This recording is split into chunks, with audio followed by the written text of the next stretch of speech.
Good morning, student. Myself, Mukesh Thakran, and today we are going to start new chapter, chapter 10, gravitation. In gravitation, we shall study about the gravitation, universal law of gravitation.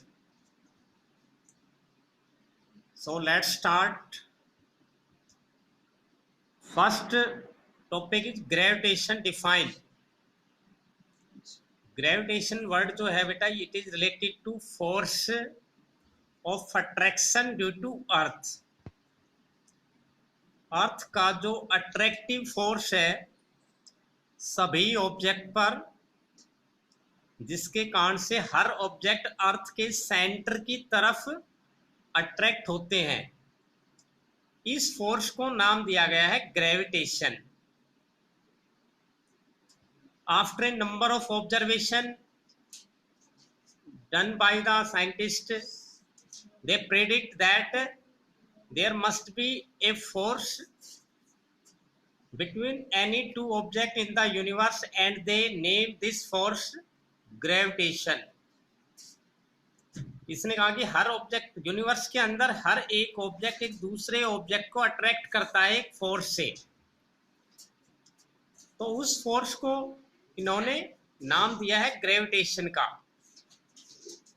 ये force अर्थ के centre की तरफ all objects पर लगाया जाता है, जो gravity के नाम से हम आगे डिस्कस करेंगे।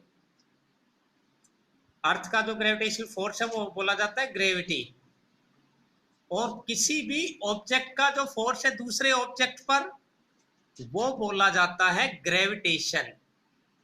तो ग्रेविटेशन जो टर्म है बेसिकली रिलेटेड किससे है? फोर्स से रिलेटेड है। The force of attraction between any two object of the universe is called gravitation. Universe के अंदर किसी भी दो ऑब्जेक्ट के बीच में जो अट्रैक्टिव फोर्स है it is known as gravitation. It was discovered by Newton in year 1665।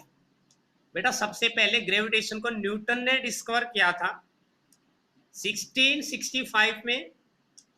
कैसे डिस्कवर हुआ ये?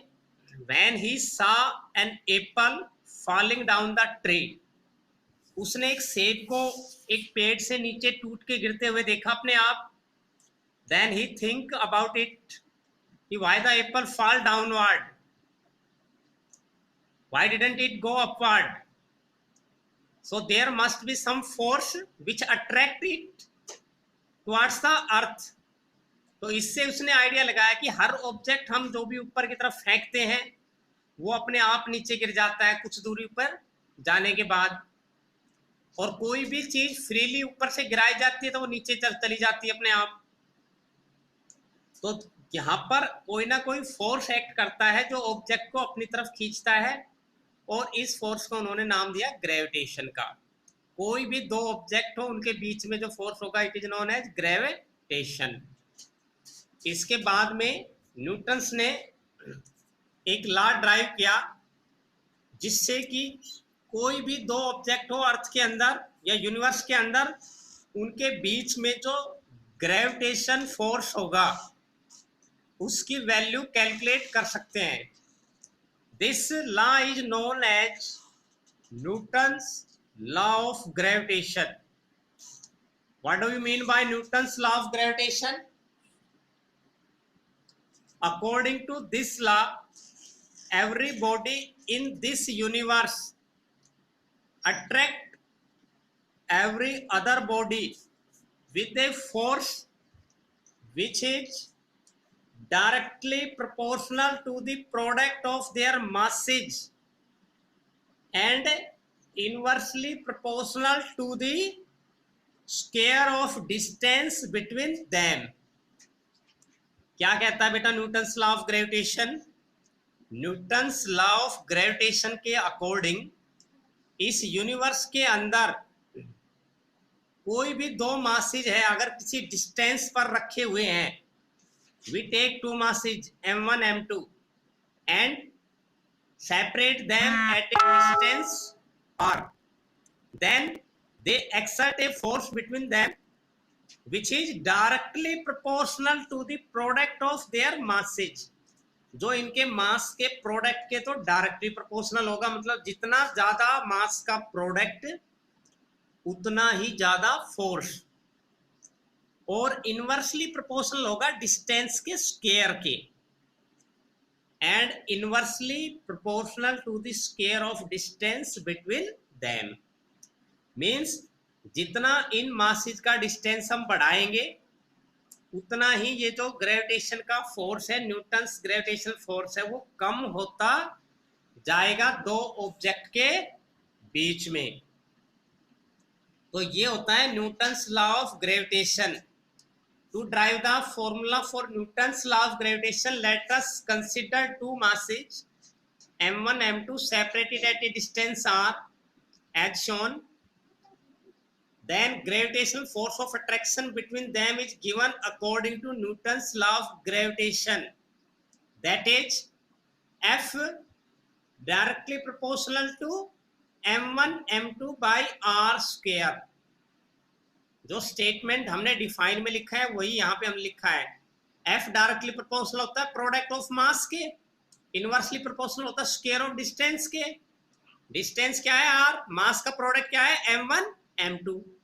बेटा जब हम ये प्रोपोर्शनलिटी साइन हटाएंगे देन यहां पर एक कांस्टेंट आ जाएगा, ये कांस्टेंट होता है constant of proportionality and it is called universal gravitational constant.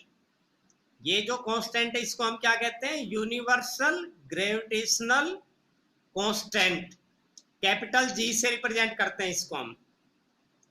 तो F बराबर क्या होता है, जो न्यूटन्स फोर्स ऑफ ग्रेविटेशन की वैल्यू बताता है, न्यूटन्स लॉ ऑफ ग्रेविटेशन।